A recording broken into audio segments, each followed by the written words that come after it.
But not only is the school this rigid, narcissistic system, but unfortunately, the whole environment outside of your house, with the way that the government is running its rules, is bad. And what they're proposing, with all these other things, is even worse.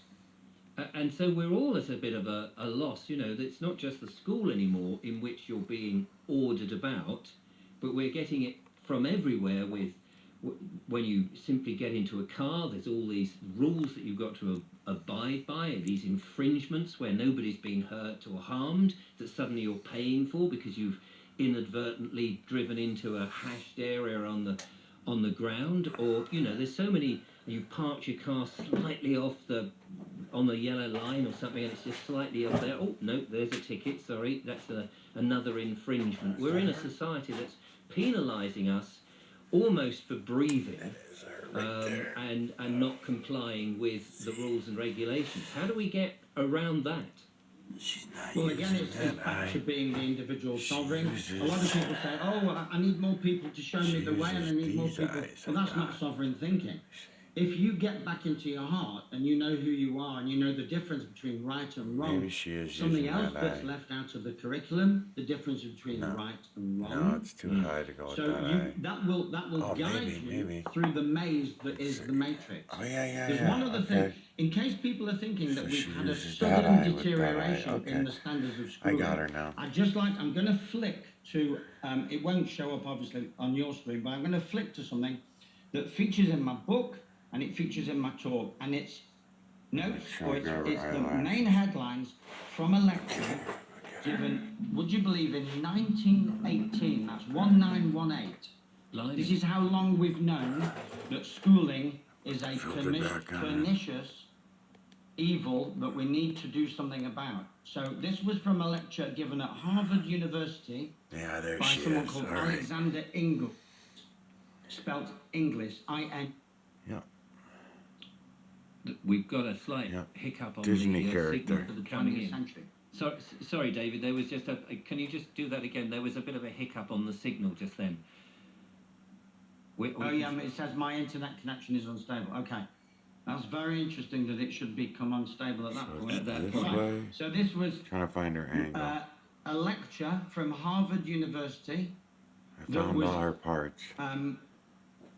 Covered over, it was covered up, I should say. I want to include her eyelashes. And denied for nearly 100 years. She's got eyelashes up here. And in this lecture, Alexander Ingalls, spelled English, I-N-G-L-I-S, made the point that she's got two different directions. State school agenda one of them goes is as with follows.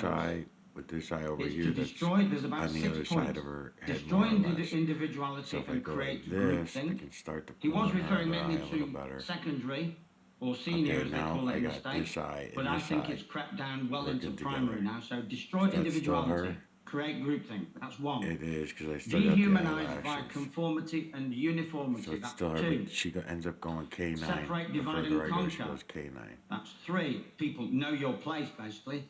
Devalue and demoralize. That's 4.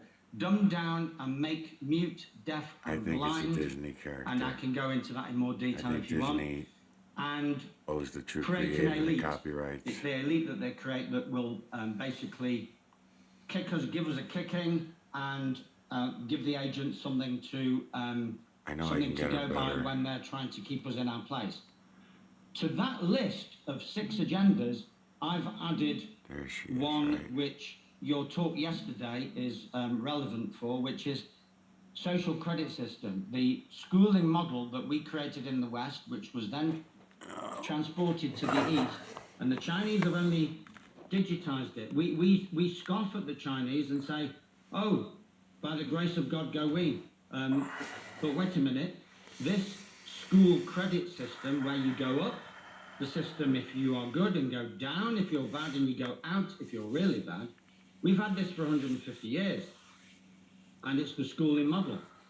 And it then leaks into professional references and financial credit references. So we've had this for a long time, but we just didn't recognize it because we were too asleep. So we've been trained by the system, haven't we? That's the thing. We've been trained by the very same system. Absolutely. Yeah, absolutely. So we haven't had the mirror to hold up to the system, and CV19 was the gift that keeps on giving, as I call it. It gave us the mirror that we can now use to hold up and get the system to reflect back on itself, so that we can then show the system up for what it is to help other people see it. Yeah. Bear in mind that however noble our cause and however much in truth we are, there will always be a percentage of the population who say thanks for your truth but no thanks, and they go right back into the system. So if we're being realistic, school... So everyone's getting used to this now, I hope. So like you got this set of eyes down here, and then if you raise them up, you get the dark set of eyes. So you got the white eyes and the dark eyes. Maybe it'd be better if I point at them. So you got these eyes down here, eye socket with that, using that nose, that mouth and that goatee and everything, and the hairline. And then up here, you got the darker set of eyes, eye here and eye here, looking off that same direction, image within image within image from the veil to the ground. And then of course there's, I don't want to confuse your eyes, but that's kind of going on. Schools will keep going because a certain proportion of the boys, girls and parents cannot face the truth. Yeah. No, I absolutely understand, and I'm with you there. This has been a really interesting conversation. I don't want this to go on too much longer, if that's okay. But can we just round up, because I think what's really important is the fact that we talk about that period in which we've gone through the pandemic as for some people it's been very cathartic in a way that it has suddenly made them look elsewhere. People were locked down, they were being told stuff by the mainstream media, but because they perhaps weren't working, they started to look elsewhere for information, for a story that was being told to them which didn't necessarily ring true. Parents, of course, were suddenly having to deal with children that weren't at school, and for a lot of people it's been an eye-opener. For other people it was hell on earth, with the family unable to get out and do things. But it sounds to me very much what you're saying. This has been a tipping point in which we can take the best parts of this, and because it effectively is focus. It's like a magnifying glass, focusing on a number of issues that we can now explode, like the education system and like our sovereignty and things like that. That's basically what I think you're saying? Yeah, it is. Basically, CV19, well, I always say the alleged virus and the alleged pandemic. And if someone is insistent on calling it the virus and it the pandemic, I switch off. Because they don't get it. That's my approach. Putting that aside, putting that aside, I mean, this, whatever it was, is kind of irrelevant. We've gone through that, and I mean, I think that a lot of people have woken up on the back of that may not have been the intention when it was put forward. If we accept that it could possibly be a plandemic, I don't think the people who planned it thought that actually more people would wake up as a result of it. It seems to have been that, there's this element of hope that is growing and growing as people are going, wow, look at this. People are talking in a way that they've never spoken before. They're breaking the system. The dam has got cracks in it, that sort of thing. Well, what I say is that whatever happened, and whatever it means, it took away the fence that we were sitting on. Many people were sitting on. Yes. There is no fence now. In fact, I know someone that had a dream recently. I think this is quite a prominent. Anyway, I won't waste everyone's time by pondering who it was. But they had a dream in which some superior being that they actually call God, but let's say someone in their dream was tearing down the fence. and all the people falling off the fence fell either one way or the other. So it's time to make your mind up, folks.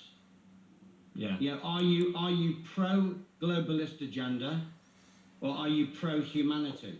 That's the choice, and there is no halfway measure. None. I think you're absolutely right there, David. I think that's it. And I hear this: it's the people, or humanity, or the globalists. And the fence is no longer there. There's nothing to stand on. You've got to make that decision. And you've got tools, which is on your website. Could you tell us where we find that? Yes, the website is thepeopleslawyeruk.com. Right. I will leave a link anyway in the description. But thepeopleslawyeruk.com. That confuses people because they expect .co.uk. No, but it's actually because there is an American that calls themselves the People's Lawyer. So I had to add on a UK to the People's Lawyer. So it's the People's Lawyer UK and then .com. .com. So there's lots of videos. So for people who haven't got the funds to make an investment but would like to know more, there's dozens and dozens of videos to watch. There's documents and materials to download and use. For those who do want to consolidate their learning, give themselves increased confidence, you can sign up for a course and either simply purchase the materials or pay extra and sign up for live Q&A sessions as well. That is brilliant. That is really There's a link brilliant. to the book. The book, you can go on Amazon. I know people in the freedom movement don't like the idea, so I've catered for the sovereign free thinkers so that they can buy the book directly off me. What book? Well, the book is School No Place for Children. And there's a link to a Stripe payment on the website itself. Also, there's an events page that details where I'm going to be live on location. And my slug line is on tour till we win the war. Like it. On tour until we win the war. David, thank you so much for talking to us and giving us that insight into your philosophy and the tools and all of that. I think a lot of people will be looking at this with their eyes and their jaws opening and going, blimey, we have a chance. There is things that we can do. Because I know from my emails that I get constantly, there's a lot of people who are fearful, and there are a lot of people in the comments who sort of just are effectively acquiescing what's happening and just going, there's nothing we can do, we just got to accept it, it's all too late. And I keep saying... can I step in there? Because please do. FEAR is an acronym, false evidence appearing real. False evidence appearing real, yeah. Yeah, there is actually no emotion known as fear. It's false evidence appearing real. Also, the other thing to point out is that the dark cannot affect the light. It's the light can only affect the dark. You can't make light go dark, but you can make light deny its own light. Interesting, yes. So the minute we open out to our light within, and this is why everything goes back to the schooling process. The schooling process is an exercise in making light beings believe that they are dark, or that there is only dark, and giving people who are already quite dark before they even enter the school classroom, giving them basically a free run. They become the prefects, the teacher's pet, and they go on to be teachers themselves. So what we need to be is conscious of the light within us. And I don't want to take this too far down the woo-woo sort of mystical feel. I want to give people some real tangible thoughts that remember, nobody was able to inject you, but they were able to convince you to go and get an injection. Yes. Just bear that one in mind. Nobody, even within the freedom movement, you have people saying, oh, they're going to come with the jabs and knock on our door and knock the door in. That's not going to happen. They cannot, because they believe in karma. These dark forces believe in karma, law of consequences. And they're not allowed to impede on our free will choices. But they are allowed to make us make the wrong choices. Yes, and then it becomes our choice. That as long as it's our choice, the fact that it's a wrong choice gives them no karma. Right. Yeah. So that is something to take away, because a lot of people think, oh my goodness, there's going to be an army of people. They'll be bashing the door down. They'll pin you on the table and just inject you. No, it's not going to happen. Right. It's not going to. If it was going to happen, it would have happened years by ago. Now already. It's not going to happen. There's only a few thousand of them. There's millions of us. Yeah. Absolutely. Yeah. So please, everyone, please be reassured that you are the alpha and omega in your life. Nobody can force you. They can remember that the ultimate enemy of the light is the deceiver. The deceiver can only deceive. The deceiver cannot do anything as such, except make you go wrong, make you lose all track of who you are and lose your common sense, etc., etc. That's why it's so wrong to be in a classroom for as long as we are in the classroom. It's just wrong. And so that's the key. Some people actually say that we have already won. Well, I hope so. I hope so, David. And all that's happening is that some residual battles are just taking place. Yes. To help wake more people up. Yes. Well, it's certainly waking people up. You can see that because there's so much that people are being thrust with. What this and now this, and you're going to do that, and you're going to, and in the end, you know, it's not softly, carefully implement these things. It's so in your face that people are being forced to sort of go, hang on a minute, this is not right. So I can absolutely accept that. That's really pretty self-evident, isn't it now? There's just too much that people are going, no, don't want this. And I have heard from other sources people saying, we've already won, but it's just a lot of smoke and mirrors now and deception and the last throes of, which let's hope that's true. David, it's been a pleasure to talk to you. Thank you so much. I do hope that our paths will cross in real life and come along to one of your talks where you are. That would be fantastic. Well, you're bound to have a talk near you sometime soonish. Where are you based, Richard? I'm down in Sussex, down on the south coast, near Worthing Way. I'm at Eastbourne. In a week on Friday. Is it Friday today? Yeah. So it's next week, a week today, Friday 31st. Oh, right. Okay. I'm probably... my diary is so full, I'm probably sitting here doing another interview with somebody else. But I'm it will sure... be the evening. It will be the evening, though. Oh, right. Oh, okay. Eastbourne in the evening next Friday. I'll see what I'm up to. David, thank you so much for coming on the show. It's been an absolute pleasure. Do check out David's website, the peopleslawyeruk.com. Check out his book. Check out the course.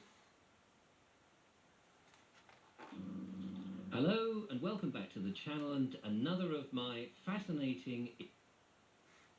Monopolists, tone bays, and it's always, they've known from day one, as was in the Satoshi Nakamoto white paper, this is an alternative. Now I know there's people out there who will say, oh no, that's just the banking crowd trying to suck you in. But as Andreas Antonopoulos said, Bitcoin's a bit like Euclidean geometry. He doesn't need to know whether Euclid was a good or bad person. He just needs to know whether Euclidean geometry works. And the answer is yes, it does, so I'm going to use it. And it's pretty much the same with Bitcoin. Now, there are problems with cryptocurrencies. We'll maybe get to those just briefly.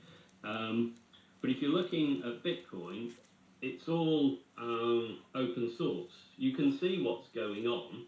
And therefore, and people tend to, but it's SHA-256 encryption, and that was done by, created by the NSA. Therefore, Bitcoin, is like, but every single bit of encryption is based on that, and if that's broken, every encryption in the world's gone, basically. So I think there are people that latch on to things incorrectly and jump to the wrong conclusion. That's not to say cryptocurrencies are problem-free. So if we're talking about decentralized ones, they're fine. Centralized ones, you don't want to touch with a barge pole because centralized systems can be controlled. Beyond that, there's loads of scams out there, so I think we'll have a washout at some point, and then we'll be left with the ones that are actually useful.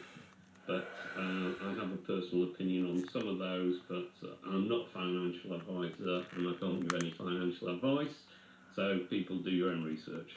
Absolutely, yeah. No, I mean, and I mean, the thing is, I mean, I've been thinking what to do, and you know, panic.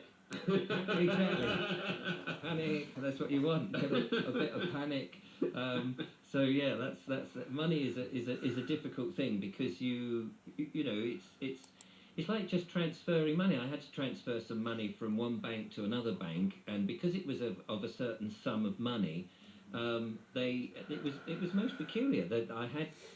So they said the best way to do this so you don't incur charges is to write yourself a cheque and take it to the other bank and pay it in. I haven't written a cheque for donkey's years. Yeah. So I was like, Ridiculous, okay. And then they came back and then it was rejected and they said, oh, that you didn't fill it in right. There was a little tiny mistake, not that I made, but somebody had put a naught in front of my, I think, cashier had just sort of looked at my account number and said, oh, that should be a naught, I better change it. So that was rejected. Then I had to go and do it again. And then they rang me up and they said, this has been made out to you. I said, yeah. And it's going into your building society. I said, yes. And they said, did you intend to put this in the building society? So I was like, no, I intended to give it to a tramp on the street. Yeah. Of course, what do you think? I mean, I know they're doing their duty, and of course, it's that whole problem about you people believe when they put money in the bank, it's their money. And here's a conundrum that I can't work out. If you're being paid by whoever your employer is, they're not giving you the cash these days so that you have a choice to put it in the bank. It's a bank transfer that goes into the bank. Now, when it goes into the bank and they say, but it's our money until you have it back, you've got no choice if the employer is only going to give you it via a bank transfer for it to then disappear into somebody else's account to make money from it or do whatever they want with it until you... Alright, my battery's gonna die on the phone. I can tell how dark it is. I'm just gonna mention that. Look at the timeline. Where it is. Here's my image that I was pointing out all week. Face, shoulders, big shoulders, arms coming down, arm, waistline. Low hangers is probably the ones that you're gonna see better at this angle. No, it's the uppers, because the low hanger, it looks like you can only see one. I don't think you can see the other one. I'm going to try to get you in on her, let you see that her feet are there and everything too. Hold on. The camera's going to die. Alright. So, that's an easy timeline to spot, I already showed you in the first video that I did where that timeline is. It was easy to follow.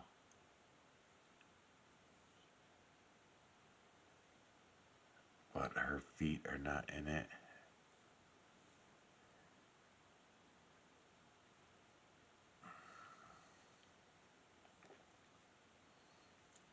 And then he's missing. And then here's another timeline that comes right down the middle of her body. Right between her legs, goes right up. There's another timeline.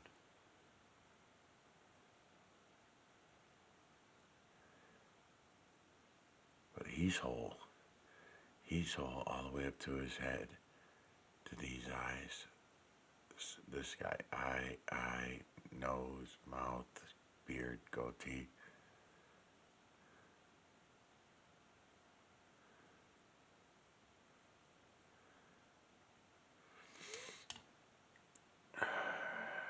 And also, he's whole, he's full too, all the way up to the hairline, eye, nose, and mouth.